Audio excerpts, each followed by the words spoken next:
All right, part B. Who will be in our classrooms?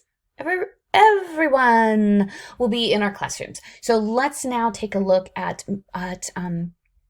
some particular groups of students that you may find in your classroom that I'm just going to give you a little bit of some resources to at least get you going in hopefully the right direction. So just a little bit of background here. So our linguistic and cultural diversity. So visible minorities. So Calgary's ethnocultural makeup is changing rapidly. Because there's information on Calgary, I thought this would be relevant also to Medicine Hat. There's a significant increase in the number of Canadian-born as well as immigrants belonging to visible minority groups. According to Statistics Canada, Calgary's visible minority population is expected to grow from 22% to 38% between 2006 and 2031. So we're getting, edging closer to 2031. However, based on the average rate of growth for the last 3 federal census cycles, the visible minority population is projected to reach upwards of 40% in Calgary by 2020. I would say Calgary is there. Based on my experience in Calgary before I moved here, I would say that they are at 40%. Some schools in certain areas of Calgary are probably more like 60 to 80% visible minority students in there. So ELL, let's talk a little bit about our ELL, so our English language learners. You'll also hear ESL, English as a second language. We realized that a lot of these students that are coming to us, actually English isn't even their second language. Sometimes it's their third or fourth language, which is why it changed to ELL, English language learner, instead of just ESL. So over 25% of our K-12 students are English language learners. Every school faces the challenge of working with a linguistically diverse population, but some urban schools have as much as 90 to 95% of their enrollment identified as needing language learning support. So I just want to spend a bit of time here talking a little bit about ELL learners. So they are not monolithic in nature. So it's not like all ELLs will do this or are this. Some have strong first language backgrounds, others do not. Some have an intact educational background in their first language, others do not. They will have arrived at different ages. And though increasingly there are more and more Canadian-born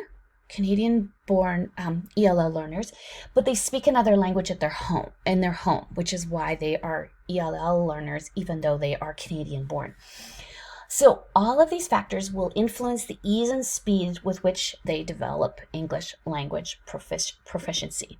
You also have, especially in Medicine Hat, we have a lot of refugees that are coming because of war, disaster, trauma in their homeland, and now they are here usually under some kind of traumatic, because of some traumatic situation. They might not have wanted to have left their home country, but because of these issues they did, and they might be worried about family members that were left behind, and some of them may have received a lot of formal education and others may have received no formal education. So again, every time we have these like big statements like ELL, like English language learners, you have to be thinking there's just everyone is an individual child underneath that umbrella. There's no sort of monolithic, this is what you do with all ELL learners, as you're probably figuring out in all of education. Okay, let's look at some myths and some myths around ELL students, and I'm taking a lot of the information here from that website that's at the top. So I want you to actually make a commitment to this. So number one, the younger the better. The younger you start learning a second language, the better. So you can answer yes, no, or yes and no. Number two, it's natural, quick, and easy. Little kids especially just soak it up like little sponges. The sounding good myth, once you speak English, you know the language. Do you think that's true? Is it yes, no, or a yes and no? Early integration and immersion provide the best opportunity to learn English, and all children learn the same way. So make a commitment. What do you think? Is it yes, no, or yes and no? Okay, let's go through these now because it's kind of interesting because I think these are some of those things that you kind of hear out in society and you kind of hear as a teacher. And so it's important that you, as the professional, know if this is actually true. So the younger the better. The younger you start learning a second language, the better. This is a yes and no. Has a yes and no answer. So some researchers argue that the earlier the children begin to learn a second language, the easier it will be for the child. And the more native sounding the child will become, the earlier that the child starts to learn the language. However, now we have some more longitudinal studies that have tracked learners over time, and consistently they found that younger arrivals struggle longer to close the gap, and they're sort of forever chasing a moving target. This could be because older arrivals have the benefits of a fully developed first language. They have more cognitive maturity. The synapses are a bit more established, and they have some actual learning strategies. So number one is definitely a yes and no, depending on the research that you are looking at. Okay. Number two, it's natural, quick, and easy. Little kids especially just soak it up like little sponges. Again, it's a yes and no answer to here. Aren't you loving this? Are you loving this education? Little kids, if you're a yes person, if you'd say, yeah, I believe this is true. Little kids are more willing to take risks, and they learn through play and interaction. They also make it look easy because they are doing so much orally that it's common to hear, especially K-3 practitioners, say they're just like sponges. In no time, I can't tell my ELLs from my native speakers. However, current research challenges this biological imperative. I'm going to read this. It's from the article. Current research challenges this biological imperative, arguing that different rates of second language acquisition may be a sign of certain psychological and social factors that favor children in the learning process. Research comparing children to adults has consistently demonstrated that adolescents and adults perform better than young children under controlled conditions. Nonetheless, people continue to believe that children learn languages faster than adults, and this may well be an illusion. Okay, so again, kids they might sound like native speakers. They might have really good oral skills, but what about reading? What about comprehension, right? So again, you want to, as a teacher, have to be cognizant that just because that child can actually hold a conversation with you, they may not have the language skills that they need in reading, writing, and oral in there. Okay, number three, the sounding good myth. Once you speak English, you know the language. Again, sorry, it's kind of a yes and no. It's kind of a yes and no answer. So again, lots of young learners develop native-like pronunciation in their second language, but they often don't get, so that's the basic communication, but they often don't get to the more academic. So I don't know if you remember BICS, the basic level of language, and then CULP, which is the academic level of language, which you need in school. So they're finding that kids, once they can speak, it doesn't necessarily mean that they get to that CULP, that academic level in there. So I'm just going to read a little bit again from this particular site. Some teachers assume that children who can converse comfortably in English are in full control of the language. Yet for school-age children, proficiency in face-to-face communication does not imply proficiency in the more complex academic language needed to engage in many classrooms. Cummins cites evidence from a study of 1,210 immigrant children in Canada who required much longer to master the disembedded cognitive language required for the regular English curriculum than to master oral communicative skills. Okay, so again, just because they sound really good, again, we can't assume that they have all those other things that we know that they need: phonemic awareness, fluency in reading, vocab, comprehension, right? This kind of thing. Okay, let's look at number 4. Early integration and immersion provide the best way opportunity to learn language. This is kind of a yes, but always with a caveat. But we need to continue to help them. Yes, absolutely. When we integrate them and they're immersed in language, they learn the language, but sometimes that's not enough. We know that ELL learners need some targeted, explicit support that might shift over time. So they might need a lot at the beginning when they first come, and then they might not need as much later. Again, I'm going to quote from this article.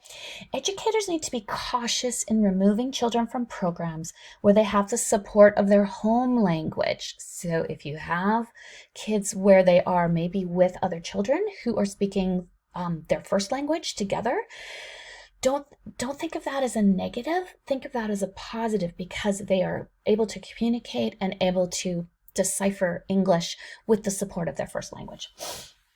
If children who are not ready for the all-English classrooms are mainstreamed, their academic success may be hindered. Teachers should realize that mainstreaming children on the basis of oral language assessment is inappropriate and should offer a comprehensive spectrum of testing to determine the true level of the child's ability. So again, just because they can have this great conversation with you, don't pull those supports out if the child is really actually thriving in a little bit of a pull-out program or talking with another child that has the same first language. And all children, finally, number 5, all children learn the same way. Hopefully everybody said no. Again, ELL learners, with this sort of blanket statement of you're an ELL learner, again, underneath all of that umbrella are individual students, right? So no, all children do not learn the same way. I don't even think there's a yes component to that in there. Okay, let's look now at some of the challenges for our ELL students. Okay, so some of the challenges are there are few concessions made for our second language learners in school and community than to our young children who are English language, or who are actual first language is English. The ELL learners usually are just sort of thrown in to the same mix as our native English language students. A lot of them struggle to express the knowledge that they have about a topic, and that's very frustrating. I don't know if any of you have traveled and you're trying to have a conversation, and maybe you have really limited French or German or Italian, and you're trying, you know what you want to say, but your language skills are so limited that you feel frustrated. That's often how they are feeling in class, is they know the stuff, but they can't actually express it. Sometimes they're exposed to a lot of informal use of language, so lots of slang. And then what happens is then when they use that in sort of our academic writing, then it's incorrect. So they sometimes get mixed messages about the actual usage of English. They're expected to acquire more sophisticated and complex knowledge. It's not actually usually taught. They're just assumed that they'll acquire this academic level of English, and it's tricky. It's a tricky thing when they're hearing this sort of informal use of English, and then there's this big assumption that they will just kind of get it in there. They're expected to express that knowledge even though they have very limited language skills, and so we expect them to be able to again, I'm going to go on to the next point. Expected to learn the Alberta curriculum, so all of the actual content, alongside learning the English language, which, you're in grade 3, you're learning a whole new language and learning all the content. It's a lot. And often many students will experience value and cultural conflicts between their home language and culture and the English language and culture. And so they'll often feel like they're kind of caught between their parents or their family wanting them to speak their first language and school demanding that they speak the English language. So again, those are some real challenges for our ELL students. So let's pull it into how can we be a great ELL teacher? And I would say that effective teaching ideas, whatever you think are effective teaching ideas for your students who have English as a first language, are good ideas for teaching your ELL students. So include lots of group work, include lots of partner work, and give them lots of visual representation so that they can actually see a picture, or they can see a diagram, or they have some way to organize their thoughts. Have lots of word walls with the actual words so they can actually see the words. Do lots of direct instruction, right? Direct, explicit, modeled, guided, shared instruction. Are you getting the gist here? Okay. Review, repeat, practice. Keep coming back to basic concepts that they have to know to go forward. Use technology to support. Again, are you starting to hear patterns? Helping struggling readers, just good teaching practice. So again, think about all those good practices that you know and incorporate them when you're working specifically with your ELL student. I think some of the best ways that you can be a great ELL teacher is that one-on-one time. And again, that's how you set up your class so that you can actually have that ELL time. Some tricks that I know: be patient. Be patient. These kids are learning a lot all at the same time. Language and content and trying to make friends and trying to fit in. Like it's a lot. They're going through a lot. So be patient. Talk slowly, not louder, but slowly, and really emphasize the verbs.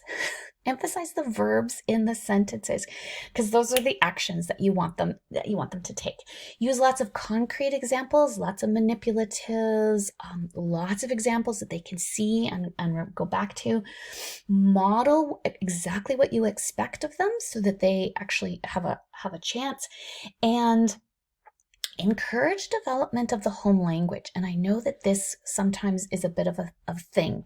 It's like we want them to come and we want them to learn English, so they need to leave their home language at home. No, the home language, they have the skill to learn a language. They understand the concept of language. They just don't know the vocab and the nuances of English, right? So encourage that home language, especially if you have another child in your class, or maybe a teacher or an EA or a parent. Encourage the continual usage of the home language in learning the English language in there. Okay, so again, good teaching practice for every student will be good teaching practice for your ELL students.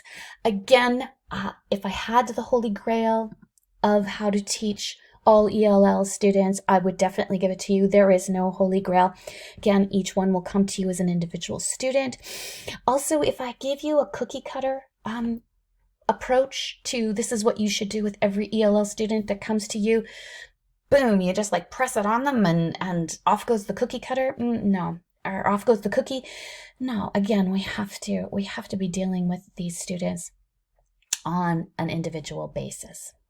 Okay, let's now look at some resources that you can use to help you understand your ELL students, and just some really good resources to keep in mind for the future. This is in your reading list, I believe. Yes. So this is a really amazing overall resource to think about aspects of ELL teaching. It's just kind of for you as an academic to be like, oh, I actually never thought about that. So it's a really good resource just to keep at your fingertips and put on your ePortfolio, because it just will give you that overview that you want and need. Okay, this one is not on your reading list, but I wanted to introduce it to you. It's a Learn Alberta resource, which again is nice because you know that it's connected to curriculum and connected to, sort of your future. And basically the purpose of this is is actually an assessment tool. So this actually will give you, so if you have an ELL student come in, you're teaching grade 4, and you're like, wow, I don't have a clue where this child is at in their full scope of English language knowledge, not just the oral, but the fluency, the comprehension, the vocab, all those things. This actually gives you some real resources. So there's the purpose. It's a language proficiency assessment developed in Alberta as an informal criterion-based assessment. So it's assessment against a preset criteria. They were designed for use by teachers of English language learners and can be used to assess language proficiency in the classroom context. So it's not a one-on-one. It can be absolutely used in the classroom. So I'm just going to, I think here, they actually have examples of, like, so say you're teaching grade 2 and of like a level 1, if you have an ELL student, and this is how they're writing, they're at a level 1, and then what it does is it says, okay, at level 1, try these aspects. It also is the same for reading, and it gives some videos. So it's very practical in nature, so that you can actually at least assess where the child is at and then go from there, versus just shooting from the hip. Right? Just kind of like, oh, I think this child needs some comprehension. You will actually have a really good basis. And it's, again, a really good Learn Alberta resource. This one was part of your reading. Again, it's an Alberta education resource. Chapter 1 and Chapter 4, I think, are particularly relevant. So if you are reading just those two, or even just skimming Chapter 4 so that you kind of know what's in it for your practicum in a month, or your practicum next year, or when you get out there. Again, just an amazing resource that needs to go on your e-portfolio. Hint in there. And as you go through your career, just keep reading. There are, again, a plethora of resources about just some tips and tricks and some different ways to teach your ELL students. So these are just some good resources that I found in our library. I gave you the call numbers for them. And again, I want to reiterate, effective teaching ideas for ELL students. It's just good teaching. Figure out where that child is at, and figure out what makes the child tick, and then also what you need to do to move that child forward. Okay, awesome.